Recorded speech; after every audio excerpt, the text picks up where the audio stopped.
Wir werden jullie hier een korte video wijzen van dit week wat we op missionsarbeit doen in Merida. We zijn zeer gezegend worden dit week en hebben ook zeer veel geleerd. Een ding wat we hebben geleerd is dat we niet länger op de stel zijn van de hoopning wat we hebben.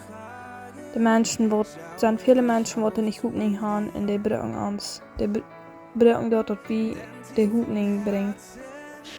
En de hoopning dat is Jesus. Wir haben mit verschiedenen Menschen Missionsarbeit getan, haben viele Menschen kennengelernt. Der erste Weg kam durch eine Equipe von Stets, und der zweite Weg wieder von Schweiz. Wir haben auf verschiedene Wege das Evangelium wiedergebracht. Der erste Weg, der war dort mit 4. Dort wir uns zu Uwis, wieder in einem Park mit 4. Und dann nur dem, der wir für die Menschen beten gehen und mit den vertrauen, was wir am Park wählen. Und ich dachte, dass wir von Haus zu Haus gehen, für Menschen beten und die von Gott vertrauen. Wir sind bei vielen Familien eine Antwort gewesen auf der Gebet. In der Gebet wie gewesen, dass Gott wird zusammennehmen die Schatten. Und Gott scheint uns zu haben, dass wir die können von der Hoffnung vertrauen. Und für die Beten in dem Mut mehr und Pferde wach zu gehen. Ein Ding, was wir auch deuten, dass wir die Kinder von Gott vertrauen und die Freude bringen und die das anwenden und dass die sind auch wichtig für Gott. Das ist ein Drama von Beispiel von Jesus, aus der beirrt wird und die Menschen hören dort.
Voor de week dat we ook huis te huis gaan en mensen beten.